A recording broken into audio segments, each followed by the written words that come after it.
Okay, to wrap up our projectile problem, we're going to use fzero to find the shallow angle to hit the target, and we're going to do that two ways, just like we did with the steep angle. So the first comment here says we should use fzero with an interval to get the shallow angle. So that would look something like this. So shallow angle is equal to, we'll call fzero, we'll pass it our function handle, which we're going to create with the @ symbol.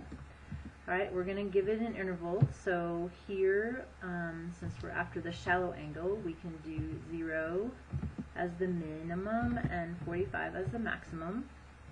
So it's going to search between 0 and 45, and remember that distance discrepancy has to evaluate to a different sign at 0 than it does at 45, which if we looked at the plot, we would see that it does. Alright, so at 0 it evaluates to positive 0.8, and at 45 it evaluates to something like negative 0.4. Okay, so definitely different signs. Alright, now third input has to be the empty square brackets to tell MATLAB to use its default optimization parameters, and then it needs d, v, 0, and x target, so that distance discrep has all of the input variables that it needs.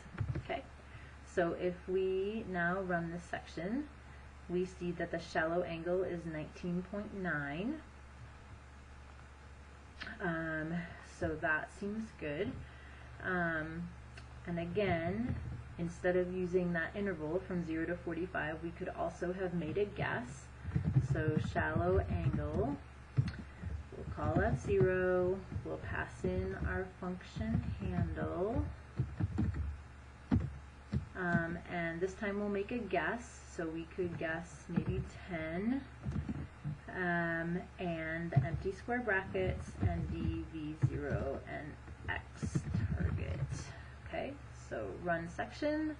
Again, shallow angle 19.9, perfect. And then finally, for fun, let's go ahead and add the shallow angle and steep angle to the plot.